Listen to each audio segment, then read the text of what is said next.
ဒီလူကတော့ကဘာပေါ်မှာအရှိဆုံးအမီကိုပိုင်ဆိုင်ထားတဲ့သူပါပဲအသက်62နှစ်အရွယ်မကက်ဆီကိုနိုင်ငံသားဒီအမျိုးသားမှာ19လက်မှတ်အထိရှည်လျားတဲ့အမီတစ်ခုရှိနေတာပါဒီအရှိဟာမြင်းတစ်ကောင်ရဲ့အမီအရှိနီးပါးလောက်ကိုရှိတာဖြစ်ပါတယ်ဒီလောက်အထိကြီးမားနေပြီမဲ့သူဟာကျန်းမာရေးပြဿနာဘာမှမရှိခဲ့ဘူးလို့ဆိုပါတယ်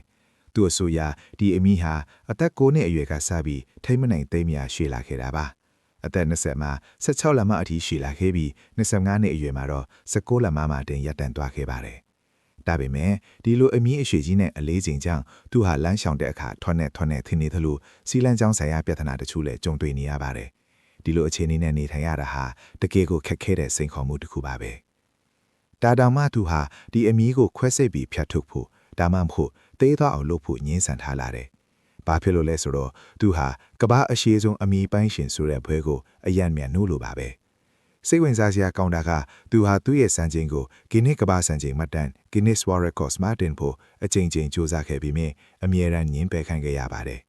ဂီနစ်တာဝန်ရှိသူတွေကတော့သူ့ရဲ့အမီဟာတဘာဝအတိုင်းပေါက်လာတာမဟုတ်ဘူးလို့ယူဆနေကြတာပါဒီအကြောင်းအရာပေါ်ပရိသတ်တို့တော့ဘယ်လိုထင်ကြလဲ comment မှာရေးပေးခဲ့ပါဦး